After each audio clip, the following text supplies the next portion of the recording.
Thank you, Mr. Mayor, council members. Like Mayor Lambert just said, basically tonight we have a public hearing on a proposed amendment to the city code, and this is to allow an exception to lot street frontage requirements, and that's for existing lots of record within the city. And so just to give you a little bit of background, currently the zoning code has two provisions pertaining to minimum lot street frontage that were established in 1991. Basically, within our supplemental regulations, which is Chapter 6, Section 4-6-3, subsection A, basically states that every lot shall abut a public street right-of-way other than an alley for a minimum distance of 40 feet. And then we also go on to state other standards, basically for cul-de-sac standards. We also have twin homes, townhouses within there. Basically different right-of-way widths or lot widths that you're required to be adjacent to a right-of-way. And so we also have subsection B, which basically states that every building hereafter erected or moved shall be on a lot abutting a public street. And then all such structures shall be located as to provide safe and convenient access for servicing, fire protection, as well as required off-street parking. So looking at this issue, staff has identified approximately 36 lots around town, two of which are currently undeveloped, that basically abut a public right-of-way of 25 feet or less in width.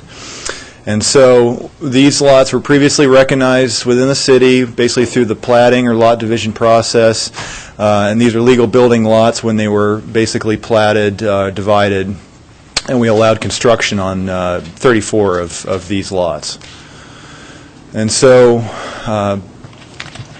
basically these lots are considered to be non-conforming right now, which means they may or may not be allowed to be developed or redeveloped should the existing structures be destroyed by more than 70% of the replacement cost at the time of destruction. And so when you get into that type of language, with the loss of all economic value of the property, staff gets concerned basically of a regulatory takings when they're deprived of any economic value for these properties. And so basically we've prepared an amendment, the proposed ordinance before you tonight to address this issue throughout the city. And so just providing one example of some of these lots within the city. Basically have Logan Street here to the west running north-south, Mabel Street here just to get your orientation. The name of this street is basically Hidden Lane. It's currently developed as 16-foot right-of-way width with 11 feet of basically gravel for access to these properties here at the end. And so you have four properties. These three are duplexes here, and you also have basically a parcel with a single-family dwelling that's currently landlocked. The only access is through Hidden Lane and then across this private property to gain access to that lot. Also have another example of Deacon Extension, which is a private driveway. It's not a public alley. And there's basically about 12 to 14 feet of developed width to serve three parcels, which are accessed off of Taylor Avenue here, which is running east to west. And so you have basically a couple single-family dwellings and a duplex on this property right here, which are only accessed off of Taylor via basically Deacon Alley extension there. And so with staff's proposed amendment, basically what we're doing or proposing is going within Section 6-3 or supplementary regulations under access to lots and buildings, basically stating that every lot, except as provided below, shall abut a public street right-of-way other than an alley for a minimum distance of 40 feet. And then so this is currently contained within our current regulations, just breaking this out in a numerical format so it's easier to read.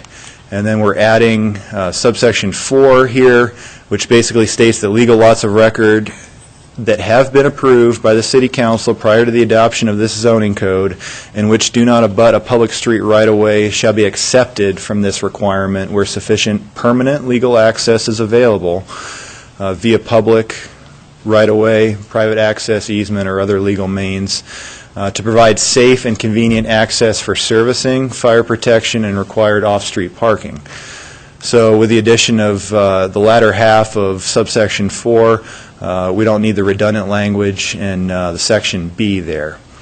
And so we've added that to the end of 4. And with that, Planning and Zoning Commission did conduct a public hearing on this proposed amendment, and that happened on September 10th of this year. And at the conclusion of the hearing, the Commission tabled the matter until their September 24th meeting, at which time they unanimously recommended approval of the proposed amendment to City Council. And with that, staff's recommendation before you tonight is to conduct a public hearing, and upon consideration of testimony received, approve the ordinance under suspension of the rules requiring 3 complete and separate readings, and that it be read by title and published by summary. And with that, I'd certainly be able to answer any questions that you have about the proposed ordinance. Tom? One question I have is the 36 lot number that you gave us, does that include all of the flagpole lots within Moscow? No. That would just be the lots that don't have legal access upon a right-of-way. Okay, so usually flagpole lots, within the regulations, they're required to have at least 20 feet, can't exceed 150 feet for the length of a flagpole access drive portion. Right. So, but all of those lots would abut a public right-of-way by at least 20 feet. okay, so that answers my That's a question. separate then. deal. So Yep. those are pulled out of the 36? Correct. Because Those are all they the have- lots. They have this other accessible 20-foot acceptable piece. Okay, thanks. Correct. Dan? Then in part 4 there, are we going to need to go out and make sure that these 36 lots have some legal instrument saying that they have access? If they're redeveloped. Only if they're redeveloped? You would assume if they already have a house built on the property, they have some type of prescriptive easement or underlying access easement to that property across either a neighbor's property for the one instance that I had shown earlier, but they do actually have access on alleys, so there is access to those properties. But if they were to be redeveloped, then sure, we would have to make sure that there's some type of private access easement or public access For the easement. 2 that aren't developed, you have 34 that are and 2 that aren't, is that? Yeah, the 2 that are undeveloped have platted alley right-of-way, 20 feet in width, that provide access to those lots. Okay, thanks. Other questions for Mike before I open the public hearing? Thank you, Mike. I will officially open the public hearing. And this is a legislative matter, and I will take testimony in favor at this time. Please state your name, address, if you would, and we'll give you 3 minutes.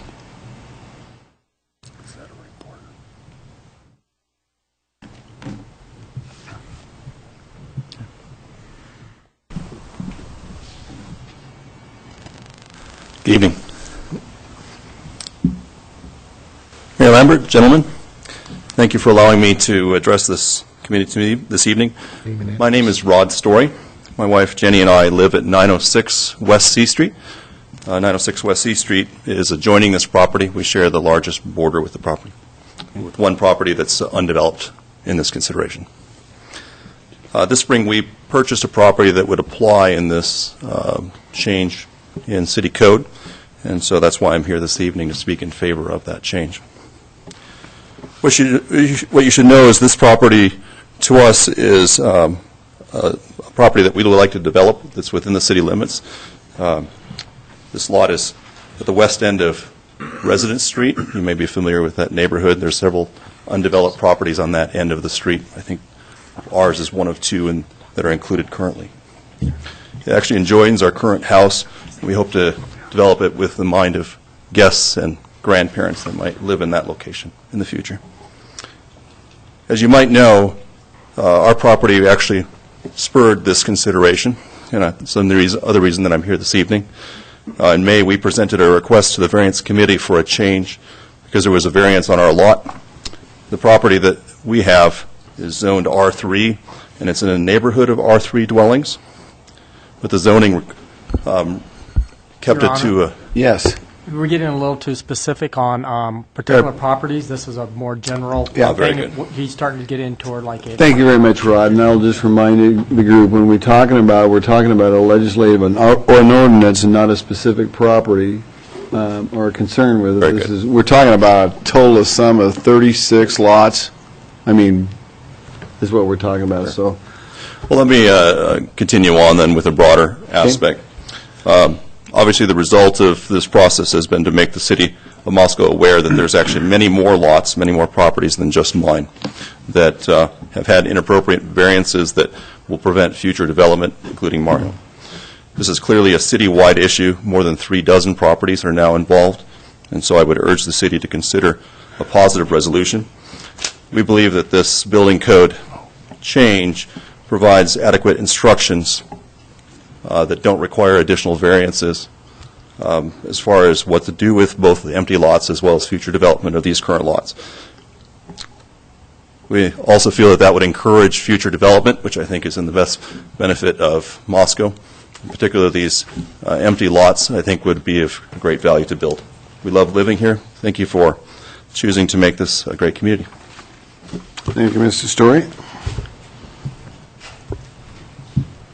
Additional testimony in favor? Please come forward and state your name and address for us, please. Victoria Seaver, 121 North Lily. I'm unscripted, but I followed this in planning and zoning, and one of the issues was that if a person's property were burned down, they would currently have difficulty getting it refinanced because of Non-conforming use. Yeah, and so this would address that issue, which I think is very proactive of the city and very important to property owners. And so I support it because it seems like a pretty innocuous change. There's a lot of other things that come into play for any kind of redevelopment, but people need to be able to live in their homes and rebuild their homes. So I support it, and I would like to call that attention to that because it was looked at very thoroughly, and that should be acknowledged. Thank you, Victoria. Okay. Additional testimony in favor? Okay, I will open up a testimony opposed or general testimony at this time. Please step forward.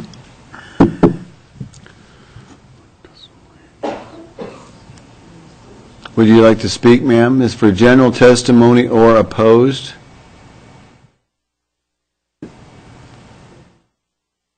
If you'd like to come on up here and to address us. Give us your name and address, sir.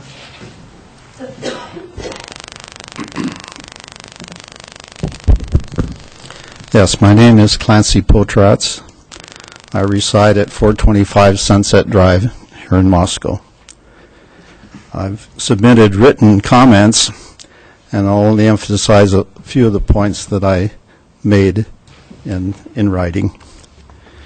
One flaw of this ordinance is that the ordinance does not distinguish between developed and undeveloped lots. Yet they have far different and important characteristics. I'll skip the list of the characteristics, but only mention that the most recent, the most relate to neighborhood impacts. I will point out, however, that undeveloped lots do not satisfy the first whereas statement in the proposed ordinance.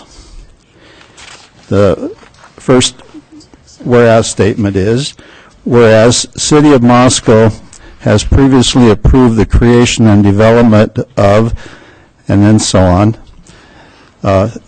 Undeveloped lots may have had an approved creation, but obviously not an approved development.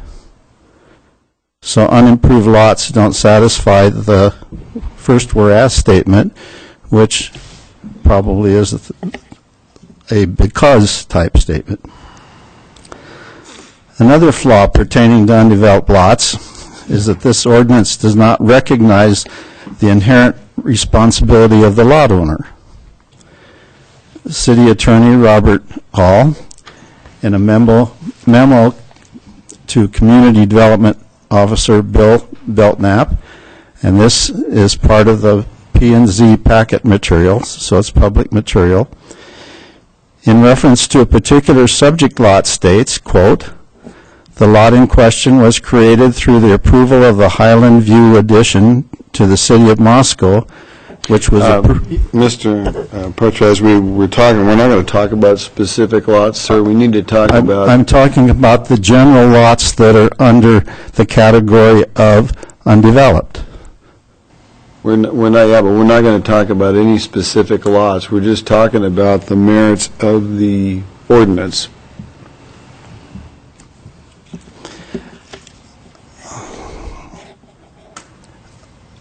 How can the city attorney talk about a particular Excuse me subject lot? for a minute, sir. I'm not allowed